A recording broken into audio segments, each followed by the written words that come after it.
Beautiful. Oh. And welcome back. We're in the Mazer kitchen with Miss Kathleen from Grits Gouda. And I already have bacon right here, shoved in the side of my mouth.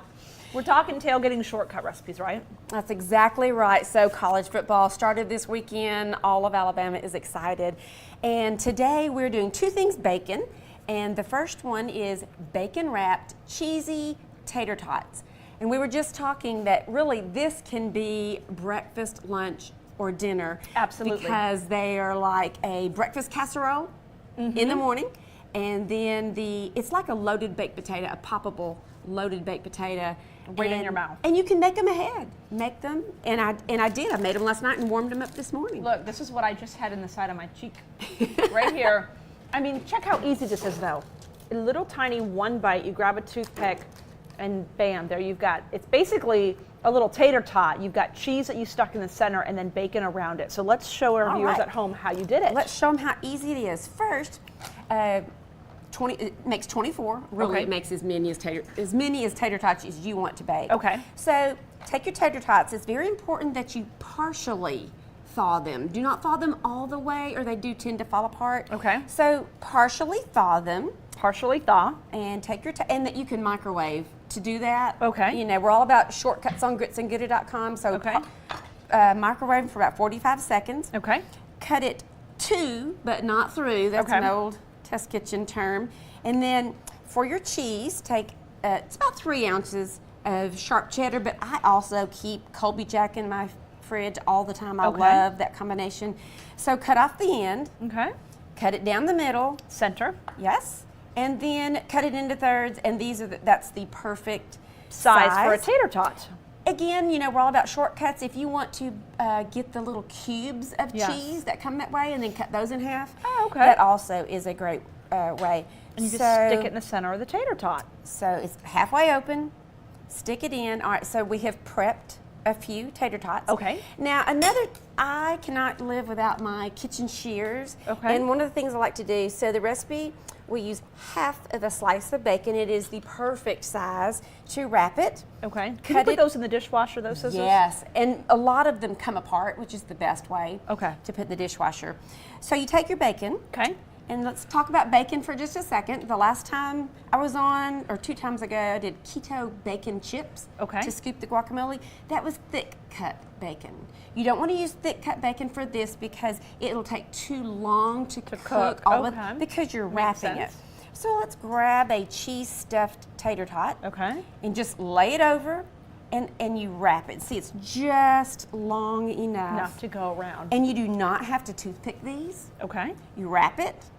Now, what I've done here is I've lined a rimmed baking sheet. Okay. Rimmed, just in case the oil does drip. Okay. But I highly recommend to line it because I'm all about easy cleanup. Yes. And when you're done, you should be able to lift up that foil and you won't even have to wash the pan. So cookie sheet on the bottom and then a piece of foil in the middle. Yes. And then the cooling rack on top. This is a cooling rack. And say one more thing about the foil. I found out the hard way, this is not the time to use parchment paper. Okay. It just soaks up that oil. Bacon. And the reason you're putting it on a rack is that bacon drippings, save those bacon drippings for something else. That bacon just drips onto this and it doesn't, and it kind of pulls it away. So you're getting less fat when you actually eat them. I got you. So let it drip. And I did try this baking right on the foil and they do tend to stick a little bit. Okay. So, and when these bake, you bake at 400 degrees for 25 minutes or until the bacon is crisp. You do want the bacon to be done. 400 or 425. And the cheese you'll see on my blog, gritsandgouda.com. I've got it all step by step for you made right now. You will see how the cheese will pool out a little bit. Yes, and that's okay. Do not throw that away. Scrape that up and eat it, and it's like toasty cheese goodness. You know what I made last night for dinner, Kathleen? I actually thought of you when I was making it because you're all about Southern food. Yes. Fried chicken. Wings. So I've never really truly made them. My mother-in-law, you know, I'm married to a true Southern Alabamian. And he's obviously eaten fried chicken since he came out of the womb. And with that said, his mom, my mother-in-law, his mom always makes it. So I've never had to learn. Anyway, I was just like, you know what? I'm going to learn how to do this so I know how to do it.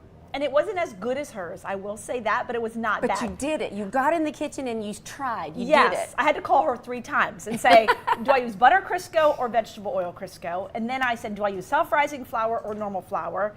And do you do anything else with it? She's like, yes, you have to season it before you.